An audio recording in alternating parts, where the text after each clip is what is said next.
Buenos días, hermanos. Dios les bendiga. Es un gozo estar nuevamente reunidos en medio de la presencia de nuestro Señor.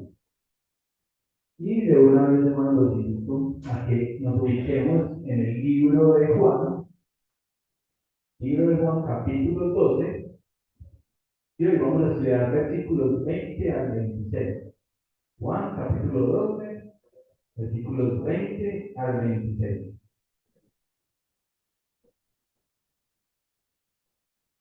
Cuando estoy ubicado allí en el texto, les pido por favor que se pongan de pie y me acompañen en la lectura del texto.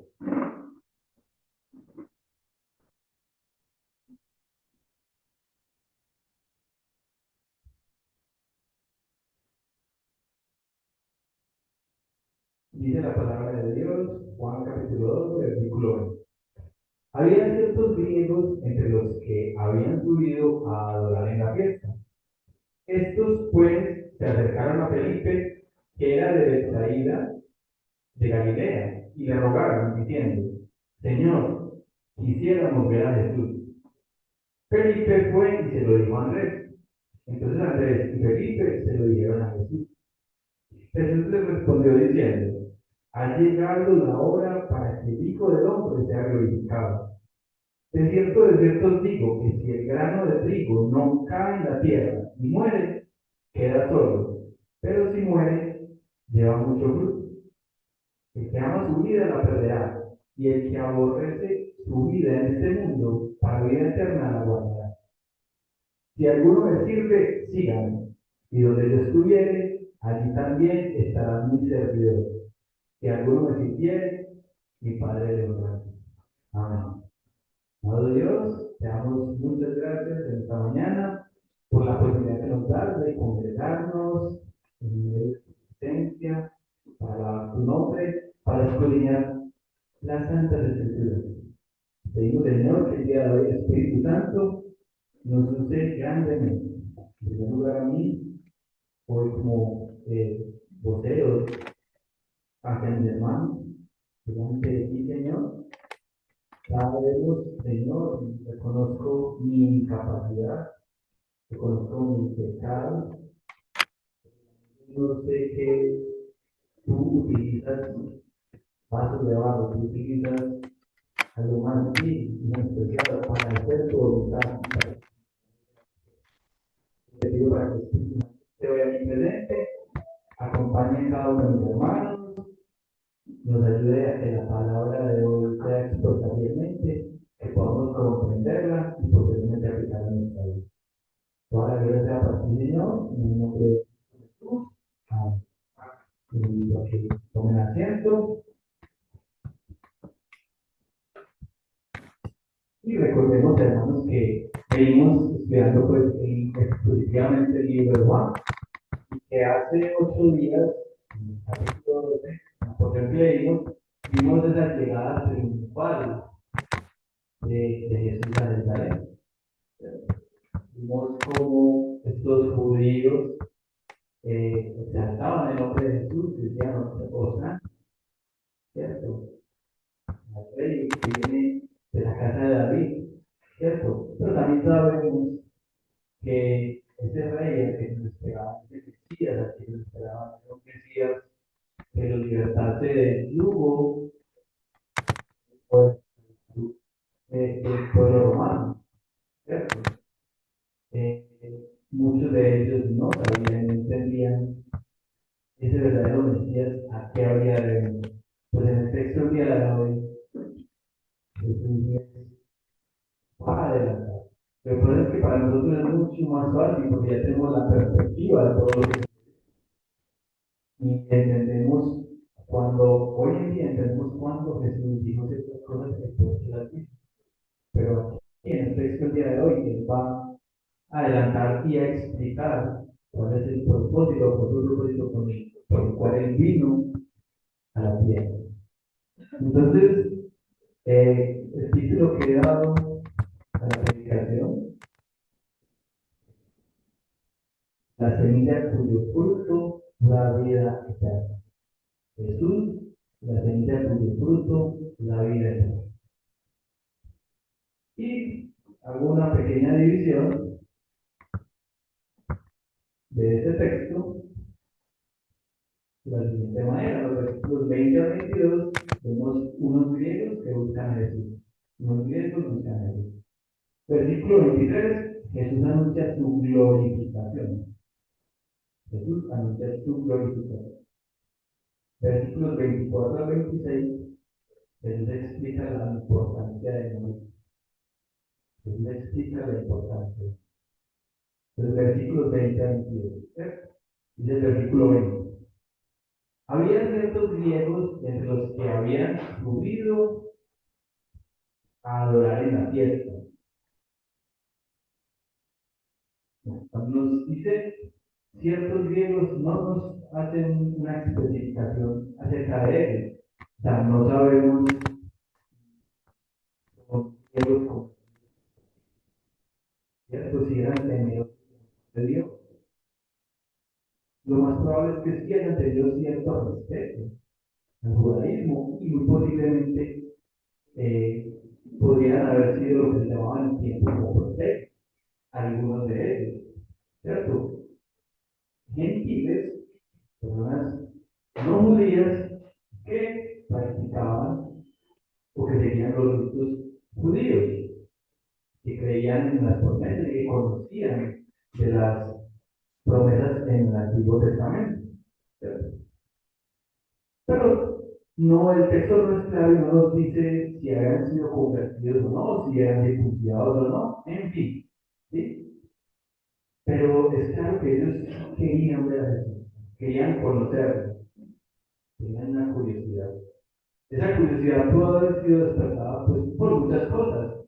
Vemos qué acaba de pasar al principio en el capítulo anterior. Jesús ha hecho una obra milagrosa impresionante.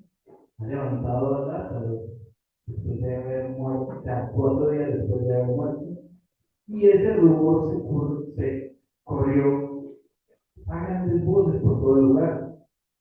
También Jesús ya había dado de comer a más de 5.000. ¿Sí? Entonces había acontecimientos que podrían estar en el comentario de muchas personas y que podrían generar curiosidad en aquellos griegos.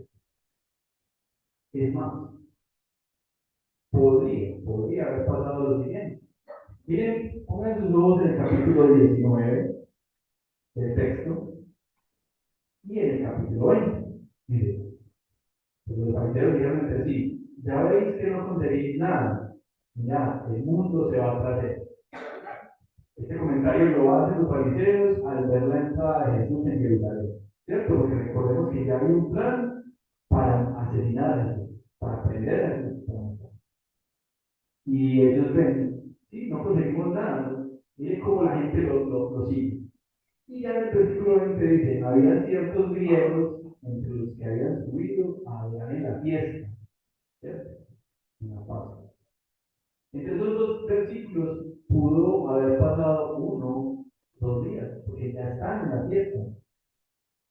Y si pensamos o si miramos un texto paralelo en el Evangelio de Marcos, Marcos 11, 15, 17, es posible que ya Jesús hubiese estado en el templo y hubiese expulsado de allí a los mercaderes, a los que vendían palomas, a quienes estaban ocupando el lugar en el cual los gentiles deberían adorar a Dios en el templo.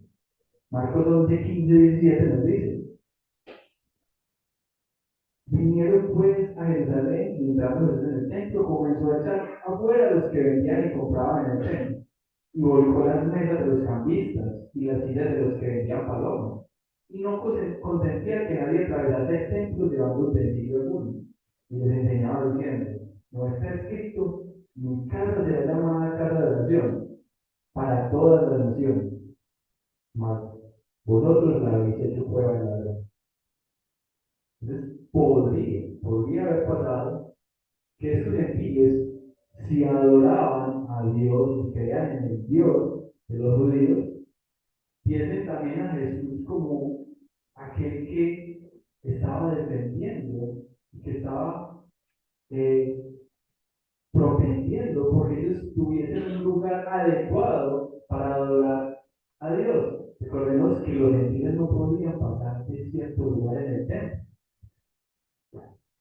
El asunto es que ellos tenían gran curiosidad por lo que se decía de Jesús, por lo que Jesús había hecho, ¿cierto? Y ellos llegan buscando a Jesús y se acercan aquí en versículo 21, se acercan a Felipe. Dice ahí Juan, Felipe, que era de salida de la aldea, y le rogaron, Señor, quisiéramos ver a Jesús. ¿Sí? Curiosamente, Felipe es el único de los discípulos que tiene nombre griego. Entonces, por algo, la palabra está escrita y por algo Juan el Evangelista deja ver estas cosas. Sabemos que toda escritura es útil para todo y que es inspirada y que muchas veces no entendemos o pasamos por altos detalles, pero si el Espíritu Santo permitió que lo escrita ahí, por algo. Entonces simplemente lo menciono. Ahora, el por qué o el trasfondo no me corresponde y no lo conozco, pero si hay una curiosidad ahí, sea el único de los discípulos con nombre griego. Y vienen los griegos buscando a Jesús, quieren verle y se acercan a él.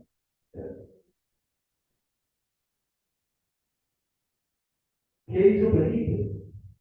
Versículo 22. Felipe fue y se lo dijo a Andrés. Entonces Andrés y Felipe se lo dijeron a Jesús. ¿Sí?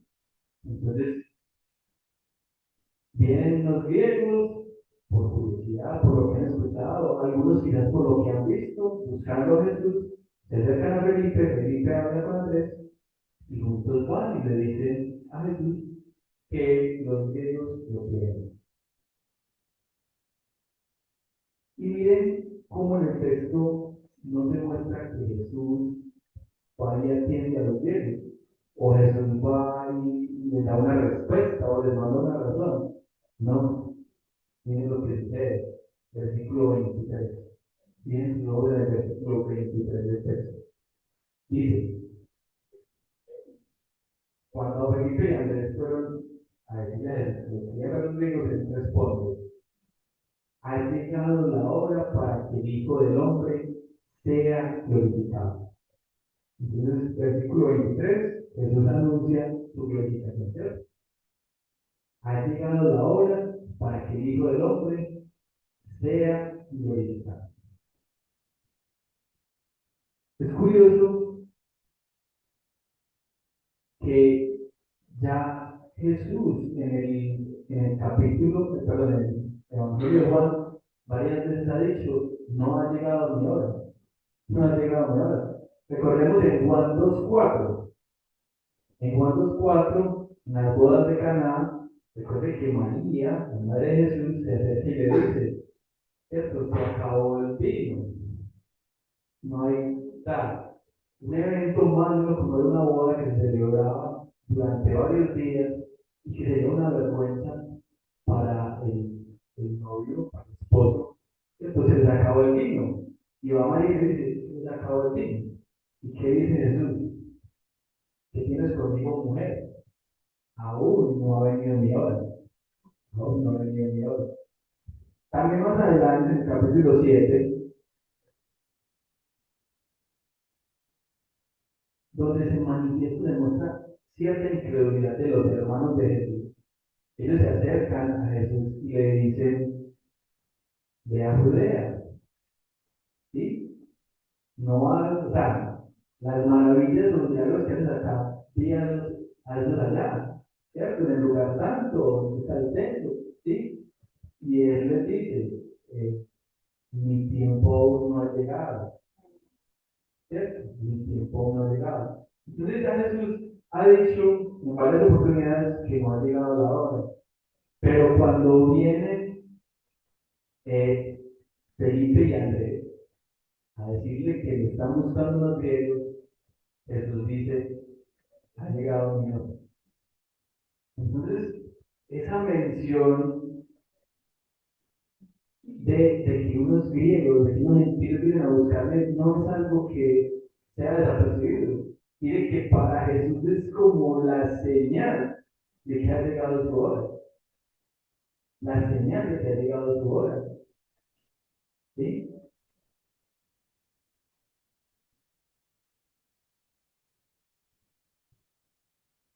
En este evangelio, pues, Juan nos muestra a Jesús como el Salvador. Y evidentemente, Juan quería que entendiéramos que el hecho de que llegasen los griegos a buscar a Jesús tenía importancia, tenía cierta importancia. Y más nosotros sabiendo lo que tenía, Jesús iba a morir. Jesús iba a ser glorificado. ¿En qué consiste la glorificación? Ya vamos a ver. Pero, ¿por quién iba a morir Jesús? Por los judíos. ¿No? Por judíos, por viejos, por nosotros, por todo el mundo. ¿Sí? Entonces, este es el tiempo. La hora ha llegado. ¿Cierto? La hora ha llegado. ¿La hora de qué? De ser glorificado. De ser glorificado. ¿Cierto? Ha llegado la hora para que el Hijo del Hombre sea glorificado. Hermanos, si pensamos en ser glorificados, pues qué mejor oportunidad que lo que acaba de pasar. Jesús acaba de entrar a Jerusalén y el pueblo lo alaba, y el pueblo dice Osana, ¿cierto? Al que viene en nombre del Señor, aquí de la casa de David, ¿sí? Podríamos entender más por glorificado esa escena en la que él es alabado, en la que él es exaltado. La palabra glorificado es algo bueno, algo positivo, algo magno, ¿sí? Algo satisfactorio. Pero ¿a qué se refiere Jesús con que el Hijo del Hombre, con que Él va a ser glorificado? Jesús no se refería a ser glorificado delante de los hombres, a ser exaltado por parte de ellos, sino que iba a ser glorificado en la cruz, en la cruz. Algo que en esa época y aún hoy en día es más una situación humillante, una situación vergonzosa, una situación dolorosa, en contraste con la palabra glorificada. ¿Cierto? Ha llegado la hora. Entonces, cuando Jesús dijo que iba a ser glorificado, estaba diciendo que iba a ser crucificado. ¿Sí? Entonces, aunque glorificado es algo humano y digno, crucificado es lo que les acabo de decir, algo doloroso. Entonces, ¿por qué utiliza el término glorificado? ¿Por qué Jesús utiliza el término glorificado para la crucifixión que iba a padecer? La respuesta nos la da el mismo Señor Jesucristo en el versículo 24. Y a partir del versículo 24 entonces entramos a la última división. Jesús explica la importancia de morir. Jesús explica la importancia de morir. Entonces, versículo 24.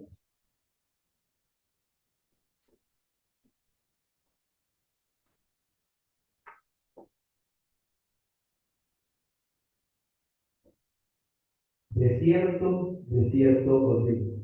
¿Cierto? Este preámbulo siempre lo hemos estudiado muchas veces en la palabra, ¿cierto? Cuando el Señor dice de cierto, porque lo que dice es muy importante, ¿cierto? Es de cierto os digo, que si el grano de trigo no cae en la tierra y muere, queda solo, pero si muere, lleva mucho fruto. Entonces acá Jesús está explicando cómo crucifixión significa glorificación. ¿Sí? Así como la semilla nunca se convertirá en una planta a menos que muera y sea enterrada, así la muerte y la sepultura de Jesús es necesaria para su glorificación.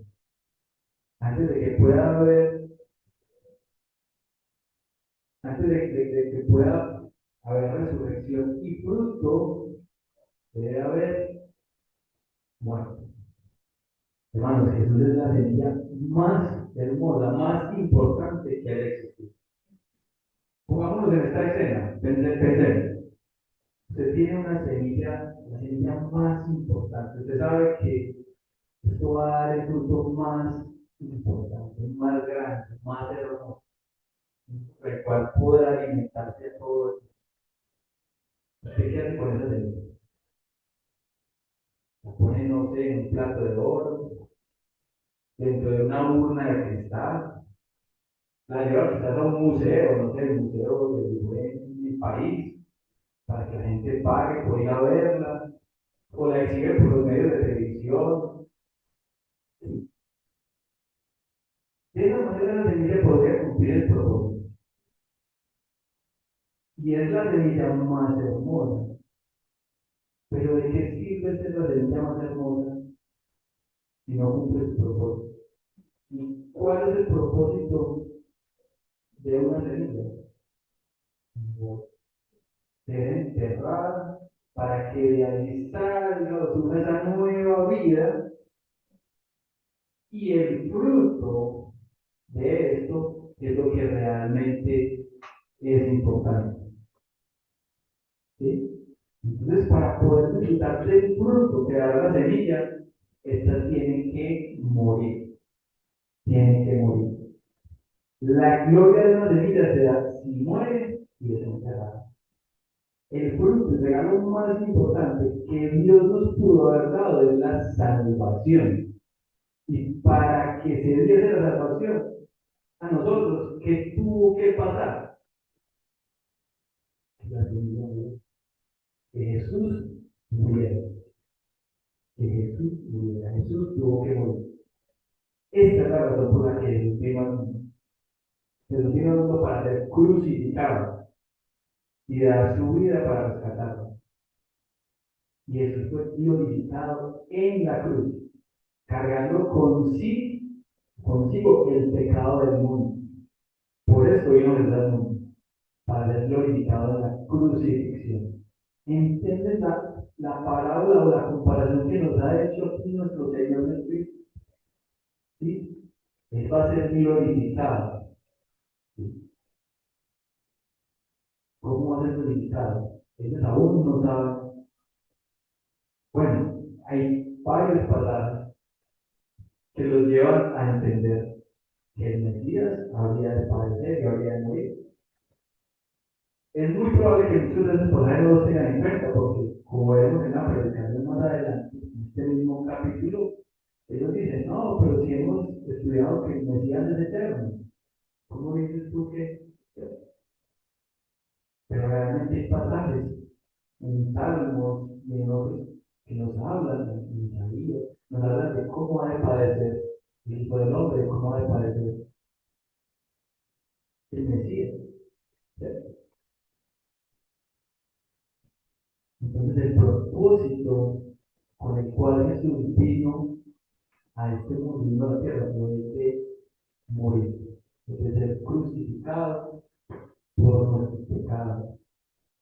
Y si esto no se hubiese consumado, nosotros no podríamos tener acceso al Padre, no podríamos haber sido reconciliados, sino que seríamos esclavos del pecado. Y como la paga del pecado de la muerte, tendríamos una condenación. Y nada podría evitar esa condenación. La condenación se evita porque alguien pagó el precio que nosotros debemos pagar.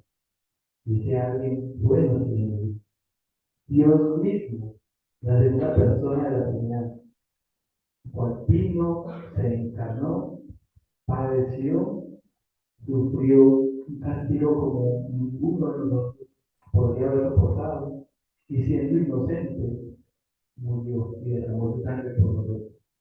Y eso es lo que conmemoramos ahorita. Recordaremos cómo nuestro Señor Jesucristo se hizo hombre y se humilló por nosotros y dio su vida en rescate. Entonces, el propósito con el que de Jesús fue morir en la cruz. Quiero que, a ver, sí, es el propósito de Jesús. Jesús vino, ese es el gran propósito con el cual él vino a la tierra. Aquí vamos a ver cómo Jesús explica que esto se aplica a él, pero también se aplica a nosotros.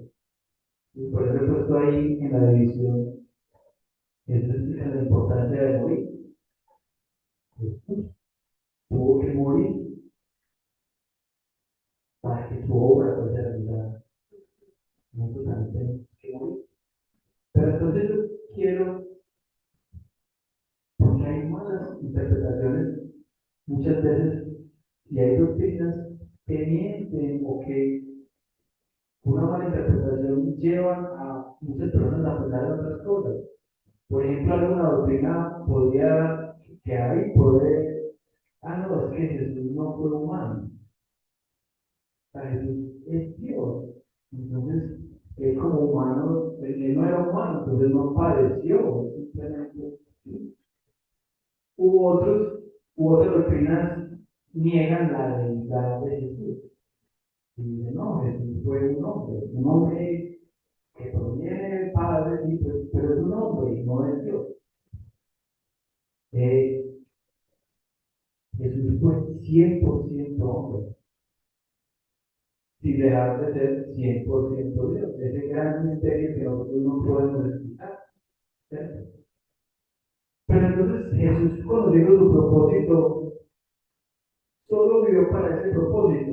Ese era el gran propósito, pero Jesús no dejó de cohabitar con las demás personas en la tierra. Jesús disfrutó de la naturaleza, de la creación misma que proviene de él, ¿cierto? Jesús amó a los niños, nos lo da a entender la palabra. En, tenía la cita, ¿sí? Dejar que los niños vengan a mí. Y él, también Jesús mostró misericordia y lloró cuando Lázaro murió. Y si lloró por Lázaro es porque le amaba. Y si le amaba es porque compartió con él. Jesús tuvo amigos, Jesús tuvo familia, ¿cierto? Tuvo hermanos, padres, que tuvo sobrinos, ¿sí? Jesús disfrutó y habitó en la creación. Aunque su propósito era el más grande propósito que ha tenido el ser humano en la tierra, él cohabitó y no dejó de compartir. ¿Sí? Entonces entender que aunque Dios tuvo, aunque Jesús tenía ese gran propósito, en todo lo que hacía tenía como referente a ello, no dejó de disfrutar y de compartir con los suyos. Lo digo porque nosotros también, y ya se va a ver el próximo versículo, somos invitados a morir y somos eh, instruidos en que debemos cumplir con un propósito. Pero es que algunos también exageran y piensan que porque tenemos que cumplir con un propósito, entonces lo demás deja de existir.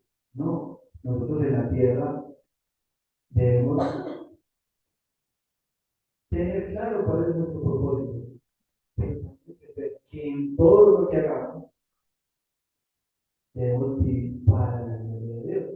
Entonces, tenemos que comer, tenemos que vestirnos, tenemos que tener un empleo, tenemos que compartir con los familiares. Entonces, el principio que vemos ahí en el versículo 24 se aplica también para los seguidores de Jesús, para nosotros. ¿Cuál fue entonces el principio? Jesús se muestra como esa semilla que debe morir para poder dar fruto. ¿Sí? Versículo 25, dice Jesús, el que ama su vida, la perderá. Y el que aborrece su vida en este mundo, para vida eterna, la guardará. su vida y que ahora estudiar en este mundo para vida eterna en la vida. Entonces, somos llamados a odiar nuestra vida. Ojo, no en el sentido de prescindir de la vida. Ay, no, yo odio la vida, entonces mejor que me muera. O quitarme la vida. No. ¿Qué es lo que yo debo aborrecer?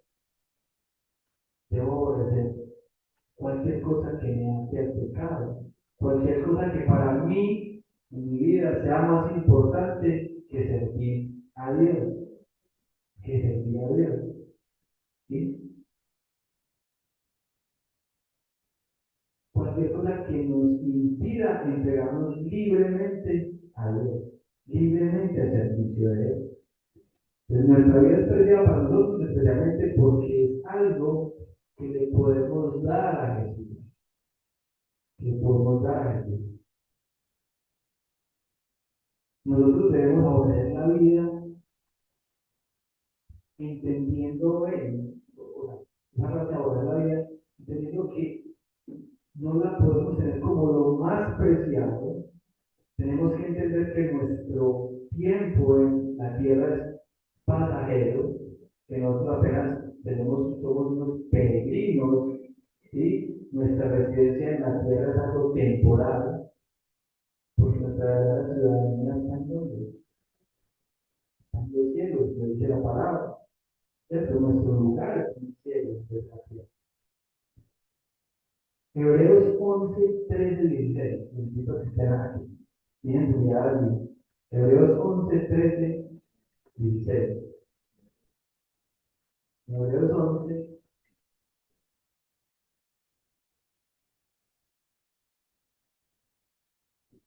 quien escribió la carta, porque es el Espíritu Santo, está hablando sobre la fe y están hablando y hablando que por la fe los patriarcas, eso, y habla de Abraham, de Isaac, de Jacob, ¿sí? Y es lo que dice en el versículo 3. Conforme a la fe, murieron todos estos sin haber recibido lo prometido, sino mirándolo de lejos y creyéndolo y saludándolo y confesando que eran extranjeros y peregrinos sobre la tierra.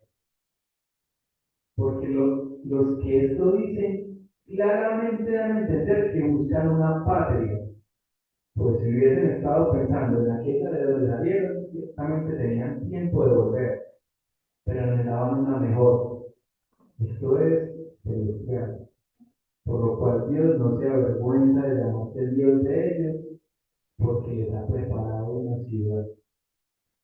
Entonces mire que los grandes patriarcas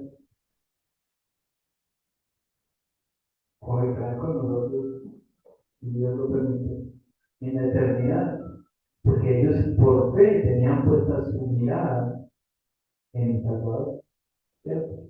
Y porque ellos entendían que la tierra que se les iba a dar no era aquella de donde los sacaban, no, hay una tierra y una ciudad preparada mucho más importante para ellos y para nosotros, ¿sí? Entonces nuestra visión en el mundo tiene que ser más grande que disfrutar las cosas de este mundo. Tiene que ser más grande que disfrutar las cosas de este mundo. ¿Sí? Seguro que si le preguntamos a muchas personas por ahí en la calle, familiares, amigos, compañeros, que cuál es su propósito o meta, ¿qué respuesta nos podemos encontrar? No, mi propósito en este mundo es alcanzar la felicidad. Eso lo podrían muchas personas. Otros dirán, no, mi propósito es en este mundo dejar un legado, que sea recordado por algo, que mi familia tenga tales cosas, debido a que yo me esforcé por dejárselas, ¿sí? O que la recuerden por estas cosas que hice, o no sé, las metas para muchos serán más riqueza, fama, poder, en fin. Pero, hermanos, si nosotros nos llamamos seguidores de Cristo, o sea, cristianos, ¿cuál debe ser nuestro propósito? ¿Cuál debe ser nuestro propósito? Versículo 25 y 26. 25, 26, allí el Señor nos da respuesta, o allí debemos entender. El propósito de nosotros debe ser servir a Jesús, glorificar a Dios, despreciando las cosas pasajeras y ocupándonos de las que son eternas. ¿Sí? Amar otras cosas más que a Dios nos lleva a pérdida, dice ahí la palabra. En cambio, amar a Dios más que a cualquier otra cosa y seguir a Cristo nos lleva a ganancia eterna. ¿Sí? Entonces, aplicando ese principio del versículo 24, como la semilla más hermosa murió para un propósito muy, muy grande, a nosotros también debemos morir al pecado, morir a nosotros mismos, para poder nacer para la vida eterna. Y este es un principio que lo encontramos no solamente en el Evangelio de Juan en este texto, sino en múltiples versículos en la Biblia. Rápidamente voy a mencionar algunos. Lucas 9:23. Si alguno quiere venir en pos de mí, niéguese a sí mismo, tome su cruz cada día y sígame. Gálatas 2:20. Con Cristo estoy justamente crucificado. Y ya no vivo yo, sino que Cristo vive en mí. Y lo que ahora vivo en la carne, lo vivo en la fe del Hijo de Dios, el cual me amó y se entregó a sí mismo por mí. Filipenses 1:21. Porque para mí el vivir es Cristo y el morir es ganancia. Y podríamos ver otros, ¿cierto? Por ejemplo, podríamos pensar en el Evangelio de Juan, cuando Jesús tiene la conversación con Nicodemo, y le dice a Nicodemo, de esto digo que no naciere de nuevo, no puede ver el reino de Dios. Y para nacer de nuevo, ¿qué necesita el cerebro? Morir al pecado, morir al pecado, negarse a sí mismo, ¿sí? Entonces, entiendan que no es negarme a existir en este mundo, no es negarme a que tenga una familia, no es negarme, no, es todo eso que tengo y todo eso que vivo, vivirlo para la gloria de Dios, ¿cierto? Teniendo a Dios adelante de todo, entendiendo que lo primero y primordial y más importante que debo hacer como seguidor de Cristo es seguirle y obedecerle, honrarle, llevar una vida con el propósito para el cual fui creado. Entonces, versículo 26. Si alguno me sirve, sígame. Y donde yo estuviere, allí también estará mi servidor. Si alguno me sirviere, mi Padre le honrará. ¿Sí? Si alguno me sirve, sígame. Ser cristiano es seguir a Jesús. ¿Sí? Y como lo acabo de decir, no quiere decir que tengas que dejar tu trabajo, tu familia, no, no. Significa que haces todo como un siervo de Jesús, como un seguidor de Él. ¿Sí? Colosenses 3:23 nos dice, y todo lo que hagáis, hacedlo de corazón, como para el Señor y no para los hombres. Primera Corintios 10:31 nos dice, si pues coméis o bebéis o hacéis otra cosa, hacedlo todo para la gloria de Dios. Acá cuando dice si alguno me sirve, dígame, o sea, ese sirve en griego es diácono, diácono, que es un siervo en servicio, es aquel que atiende en la mesa o en cualquier otro lugar. ¿Sí? Entonces, ver cómo, aunque la palabra suena como algo humilde o algo de bajo perfil, ¿cuál es la recompensa para que diaconee? ¿Para que sirve? Hay una promesa hermosa, ¿cierto? Dice, si alguno me sirve, sígame. Donde yo estuviere, allí también estará mi servidor. Si alguno me sirviere, mi Padre le honrará. Le honrará.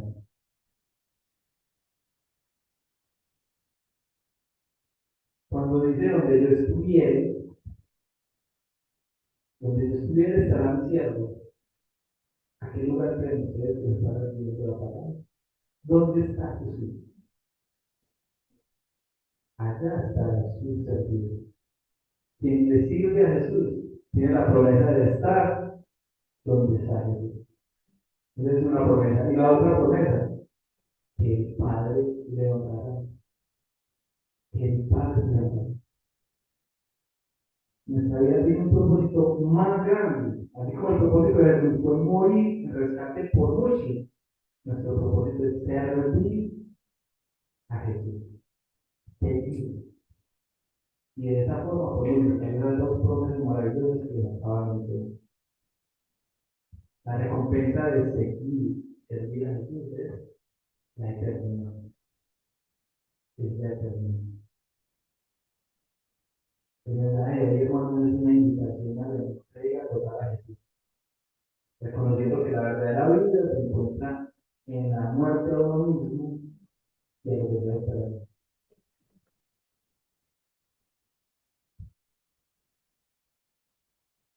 Quiero que viemos unas aplicaciones de texto.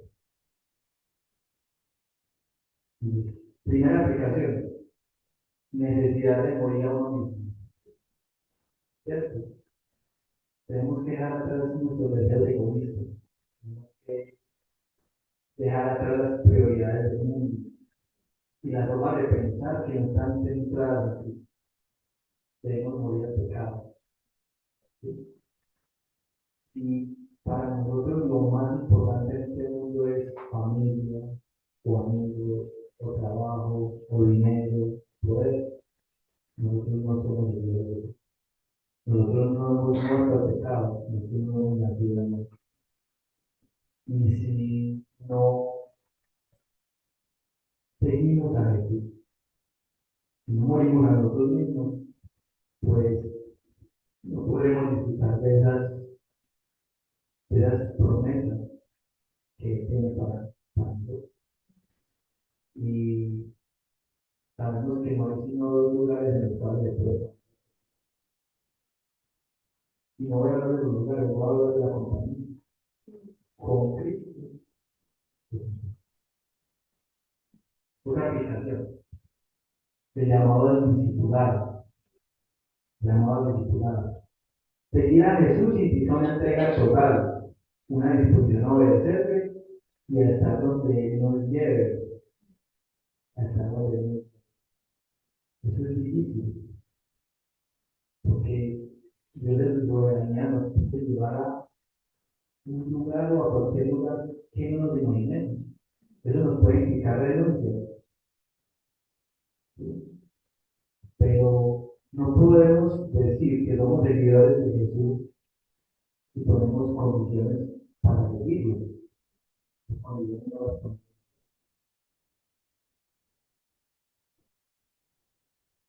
Hay una aplicación y es esa promesa hermosa de vida eterna. ¿Cierto? La entrega a Jesús no es una pérdida, es una ganancia. Y la vida eterna se encuentra en la relación con Él. ¿Sí? Nosotros seguimos a Jesús, obedecemos a Jesús, vivimos para la gloria de Jesús, para la gloria de Jesús, para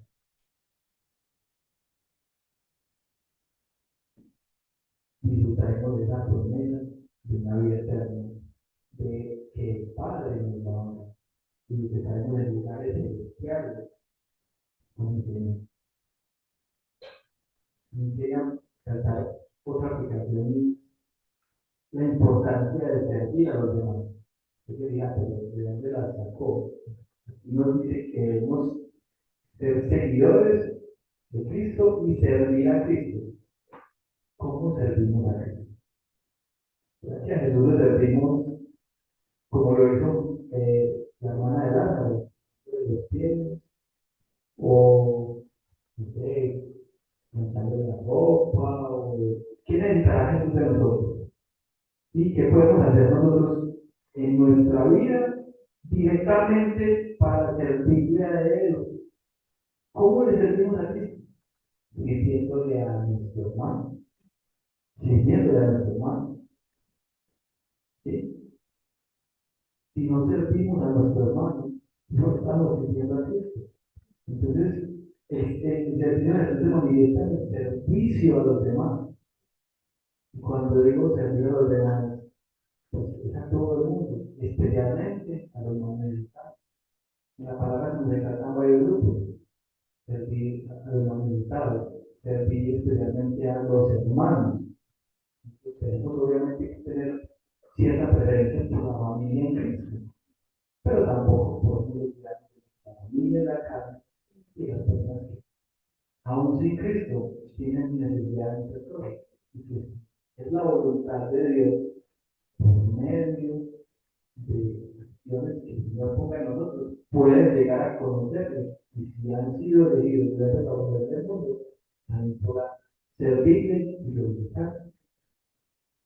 Como último, una aplicación para el no creyente. Es más que todo una invitación. Y es la invitación que hacemos de manera permanente.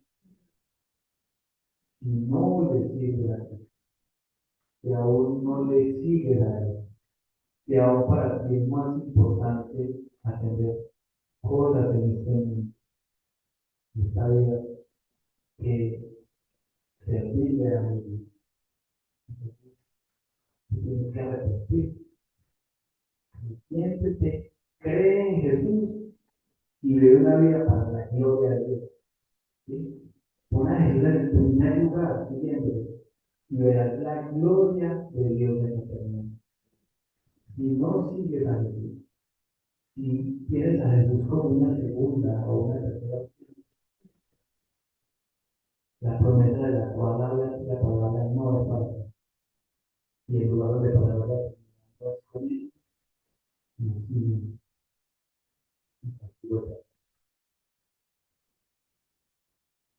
por ejemplo, amado Dios, te damos gracias, Señor, por esa palabra. Te damos gracias, Señor, por el mensaje que tú diste hace más de 2000 años cuando habitaste en la tierra, en el cual le manifestaste a los discípulos el propósito para el cual viniste a la tierra. Y gracias, Señor, por la vigencia de la palabra y por mostrarnos hoy la pedagogía, Señor, que tú utilizaste al compararte con algunas semillas. Es fundamental para que nosotros podamos entender por qué viniste al mundo. Amén. Pero nos muestra ese amor tuyo y la misericordia tuya y la gratitud. Más adelante en el texto, tú dices que no viniste al mundo a juzgar. Si tú hubieras tenido originalmente solo a juzgar, pero no tendrías que haber nacido de una misma, no tendrías que haber padecido, no tendrías que haber sufrido. Por nosotros simplemente separábamos, juzgábamos. Tú viniste al mundo a darte en sacrificio por nosotros. Hacer algo que ninguno de nosotros pudo haber hecho. Te damos de Señor por el sacrificio. Te damos de Señor porque siendo indignos, tú nos has dado por gracia, por tu misericordia, Señor, el regalo eterno. Ayúdame a que mi hermano y yo no desperdiciemos ese regalo, sino que podamos vivir una vida conforme al propósito con el cual tú nos amaste, con el cual nos creaste. Y Señor, sabemos que en nuestras fuerzas nada bueno provenirá. Te pedimos siempre la dirección y el acompañamiento espiritual para que podamos llevar una vida conforme a tu voluntad, para que podamos contribuir con el propósito de la persona sea extendida. El evangelio sea predicado a toda la nación y que nosotros, con todo lo que hagamos, Señor, que podamos cantar, alabarte y glorificarte. Toda la gloria es, pues, es y será